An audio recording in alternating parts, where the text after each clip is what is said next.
बिस्मिल्लाहिर्रहमानिर्रहीम। अस्सलाम वालेकुम रहमतुल्लाहि वबरकातुहू। सलामती रहमतें बरकतें हम सब पर रहें। रातें लंबी होती हैं तो दिन छोटे होते हैं। मसाइब आते हैं तो उनके साथ हल भी आते हैं। इनसे निकलने के रास्ते भी बनते हैं, मददगार भी मैसर आते हैं, सहारे भी बनते हैं। अल्लाह सुब्हानहू तआला अपने बंदों को कभी भी ज़ीरो कंडीशन पर नहीं लाता, यानी बिल्कुल खाली हाथ नहीं रखता। हर इंसान के पास कुछ ना कुछ रहता है, यानी कि एक जाए तो दूसरा उसकी जगह ले लेता है। ये हमारे नुक्ता निगाह पर डिपेंड करता है कि हम उस रहमत को देखते हैं कि नहीं देखते। अल्हम्दुलिल्लाह दिन का आगाज़ हो चुका है और आगाज़ आपने माशाल्लाह से देखा है, कुदरत के नज़ारे। दूसरी तरफ ये बच्चों का लंच बना रही थी और बच्चे आज मैक्रोनी लेकर जा रहे थे। और उसके बाद ये था, बच्चों से फ्री होने के बाद उन्हें अपनी मंजिल की तरफ रवाना करने के बाद कुछ मामलात इस तरीके से थे कि हम कहाँ चलें और ऑरेंज हमारे हाथ में। दूसरी तरफ ये था कि आलू प्याज मैं इस तरह ना हवा में रख लेती हूँ ताकि ये नम ना पड़े। और दूसरी तरफ हमें ये भी खाना था, हालांकि धूप है सब कुछ है, लेकिन ना मुझे ऐसा लग रहा था कि सर्दी सी महसूस हो रही थी, तो फिर खाने का भी दिल चाह रहा था। तो यहाँ धूप में बैठ के हमने विटामिन लिए, डायरेक्टली भी लिया, इस तरीके से लिए, यानी कि देखें कुदरत से किस तरह से, सूरज की रोशनी से भी लिया और ऑरेंज से भी लिया। दूसरी तरफ फिर यहाँ पर क्या बना रहे हैं, खाने का भी एक रोज़ाना का कि क्या बनाएं, क्या खाएं, क्या करें। तो ये मैंने बथुआ जो होता ना, पहले ही तोड़ ताड़ के ना रख लिया था, तोड़ ताड़ के इसको साफ़ करके रख लिया था, फ्रीज़ कर लिया था। और उसके बाद आज काफ़ी देर सोचने के बाद फिर अचानक से ख़्याल आया कि ये बथुआ रखा है, क्यों ना यही बना लें। तो आज हम बना रहे हैं बथुआ। और किस तरीक़े से बना रहे हैं ये देखें। हमने पहले इसमें बेसन ऐड करा और इसको हल्का सा ना, बिल्कुल थोड़ा सा पानी डाल के ना इसका पेस्ट बनाएंगे। दूसरी तरफ ये था कि जूसर भी अल्लाह का शुक्र है ठीक हो गया था। तो भाई अभी तो भाई यहाँ पर बाइक की आवाज़ और इस तरह की आवाज़ें बहुत आती हैं, इसलिए थोड़ी देर रोका। फिर पीछे से ये था कि बैकग्राउंड की वॉइस को बिल्कुल अवॉइड कर दिया करें। हमने यहाँ पर पेस्ट बनाया। पहले हमने क्या करा, प्याज का बनाया, प्याज और हरी मिर्चा और साबुत हल्दी लेकर। उसके बाद हमने फिर टमाटर का भी इसी में जूसर में ही पेस्ट बना लिया। दूसरी तरफ ये इसका इस तरह से मिक्स कर लिया था, क्या कहते हैं, बथुआ को ना बेसन के अंदर अच्छे से।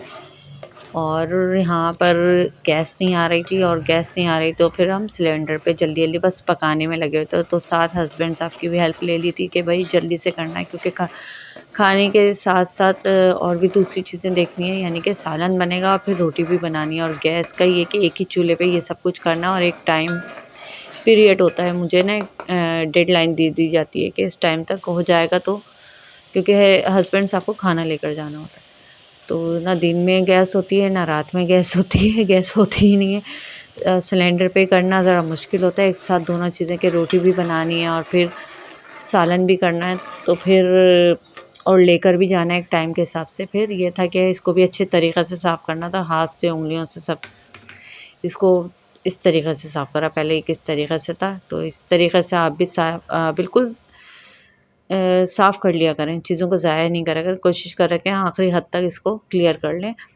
तो मैंने इसमें पानी घोल के ना सालन में ग्रेवी के तौर पे इस्तेमाल कर लिया था। और दूसरी तरफ ये था कि अल्लाह का शुक्र है थोड़ी थोड़ी करके गैस आ गई।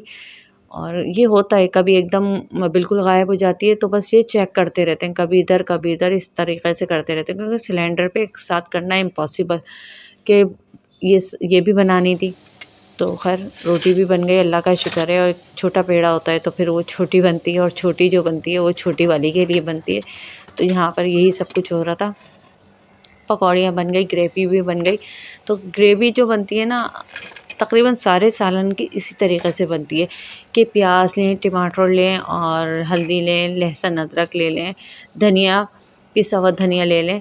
मैंने हरी मिर्च डाली हैं, तो आप पिसी हुई मिर्चें भी, लाल मिर्च भी डाल सकते हैं। इस तरीक़े से ग्रेवी बना लें और फिर उसमें इस तरीक़े से हमने डाल लिया। इसकी रेसिपी आगे भी मेरे मतलब के व्लॉग्स में है। दूसरी तरफ ये था कि बर्तन बाद में धोने हैं। हस्बैंड साहब को रवाना अल्हम्दुलिल्लाह कर दिया था, वो अपना खाना लेकर चलते बने थे और चलते बने थे कह रही हूँ, चले गए थे। अपने काम पर, बच्चों का भी खाना ले गए। तो उसके बाद ये था कि फिर मैं ये करती हूँ, जब वो उनसे फ्री हो जाती हूँ तो फिर एक के बाद एक काम सोचा होता है। अब मौसम भी सोच रही हूँ कि चेंज हो ही रहा है तकरीबन ना, अब ठंड का वो वाले नहीं रहेगा जो ठंड थी। और बोल तो कराची में इतनी ठंड होती नहीं है। तो ये लॉन का मेरा दुपट्टा रखा था, तो दुपट्टे के आपने बॉर्डर देखें कि दोनों तरफ इस तरह चौड़ा बॉर्डर थे। मैंने चौड़ा जो बॉर्डर है ना उसको सेपरेट कर लिया था, उसके बाद का बीच का सेंटर इस तरीके से ले लिया था। तो आप देख लें इस तरीके से मैं इसकी कटिंग कर रही हूँ। कटिंग के बाद मैं स्टिचिंग भी आपको इंशाल्लाह दिखाऊंगी। तो स्टिचिंग इस तरह करते हैं। ये नेक लाइन बना रही हूँ, तो आप पहले बग़ैर बुकरम के हमें किस तरह अपना जो है गला बनाना है। ये देखें, ये लॉन का दुपट्टे का मैंने एक शर्ट बनाई है। तो पहले इस पे ना बिल्कुल एक जो हिस्सा है ना बिल्कुल आधा पैर का रखकर हमने इस पे सिलाई कर ली। बड़ी सिलाई करनी है और उसके बाद फिर क्या करना था, फिर ये देखें जी, ये इस तरीक़े से सिलाई हो गई। फिर एक आड़ी पट्टी, ये मेरे इसमें जोड़ आ गई है। आपके पास आड़ी पट्टी जो होती है ना वो ले लें। पाइपिंग के लिए आड़ी पट्टी इस्तेमाल की जाती है, गले के लिए भी आड़ी पट्टी इस्तेमाल की जाती है ताकि वो शेप आ जाए, यानी कि सर्कल जो भी आपने शेप देनी है ना तो वो आड़ी पट्टी के ज़रिए मिलती है। तो ये देखें, इस पर मैंने हल्की सी ये इसलिए दिए कि ये जो गला है ना, ये नेक लाइन जो है ये मतलब गिरे नहीं, आगे पीछे ना हो, ये कंट्रोल में रहे। और उसके बाद फिर इसका मकसद ये है कि गला आपका टेढ़ा मेढ़ा ना हो, सिंपल सी बात है। फिर हमने इस पे पाइपिंग लगाना शुरू कर दी है और पाइपिंग इस तरीक़े से ली थी। फिर क्या करना है ये मैं आपको गला बता रही हूँ। अगर आपको इंटरेस्ट है तो इंशाल्लाह मैं आपको स्टिचिंग की भी बड़ी डिटेल से वीडियो बना कर दूँगी। लेकिन ये सब कुछ जो है मुझे किस तरीक़े से पता चलेगा, आपके कमेंट्स के ज़रिए पता चलेगा। तो अपने कमेंट्स करते रहें, क्योंकि होता ये है कि अब जो है ना गर्मियों में ज़्यादा स्टिचिंग होती है, गर्मियों के कपड़े ज़्यादा बनते हैं। सर्दियों में तो जैसे चल गया, लेकिन फिर भी कोशिश ये थी कि मैं आपको दिखाऊं। तो उसमें भी मैंने दिखाया कि शादी के ड्रेसेस किस तरीक़े से। और लेकिन ये कि आप लोग अपने कमेंट्स के ज़रिए मुझे बताएं ताकि मुझे भी मालूम हो कि आपको मेरी ये सारी व्लॉग्स में जो मैं एडिशन करती हूँ तो वो कैसा लगता है। यानी कि मैंने अब इसमें इस तरीक़े से दिखाया, पाइपिंग के ऊपर एक सिलाई कर ली एक पैर की, और उसके बाद फिर हम इस तरीक़े से ये उल्टी तरफ से हमने गला। अब ये सब कुछ जो क्लियर होगा ना, ये सारा जो है ना आपकी प्रेसिंग से होगा। और उसके बाद ये देखें, ये बॉर्डर मैंने नीचे ऐड कर लिया था। ये दुपट्टे के जो थे ना, ये ऊपर के जो सर का जो हिस्सा होता है ना वहाँ की तरफ के ये चौड़े चौड़े बॉर्डर थे। तो जो मैंने पल्ले पे नहीं था, पल्ले पे कर तो फिर मैंने इसके बॉटम पे लगाया, इसको स्टिचिंग के ज़रिए ना इस तरह से क्लियर करा। और दूसरी तरफ ये देखें जी, ये सेंटर पे जो लाइनें आ रही हैं ना, ये था सेंटर दुपट्टे का। तो मुझे ज़रूर बताइएगा अपने कमेंट्स के ज़रिए। दूसरा ये कि और फिर ये था कि रात का मौसम दिन से ही अबर-अबर सा हो रहा था, फिर रात में अल्हम्दुलिल्लाह सर्दियों की भी बारिश हो गई, लेकिन उस तरीक़े से नहीं हुई। और फिर ये था 1 घंटे आधा घंटे की हुई है, लेकिन अच्छी खासी खुल के हो गई है। तो बस अल्लाह का शुक्र है। और ये था हमारे यहाँ थोड़ा-सा पानी ना ज़ीनों से आ जाता है, तो उसको साफ़ करा। बिल्कुल अंधेरा, क्योंकि लाइट गई हुई है, लाइट में तो अंधेरा ही नज़र आता है, लेकिन मौसम बड़ा प्यारा था। और दूसरा ये कि मिट्टी की वो भीनी-भीनी सी खुशबू। तो मुझे ज़रूर बताएं कि किसको ये वाली जो बारिश की जो भीनी-भीनी सी जो खुशबू होती है मिट्टी की, वो सोंधी-सोंधी सी जो खुशबू होती है, वो किसको अच्छी लगती है। और इस बारिश को कैसे आप लोगों ने रात में एंजॉय करा।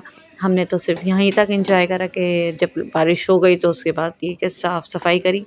यहीं तक था आज का मेरा व्लॉग। उम्मीद करती हूँ कि आपको अच्छा लगेगा। अच्छा लगे तो like, subscribe, comments, share, bell icon को ज़रूर प्रेस करें। खुश रहें, फ्रेश रहें, खुशियाँ बांटें। अल्लाह हाफिज़।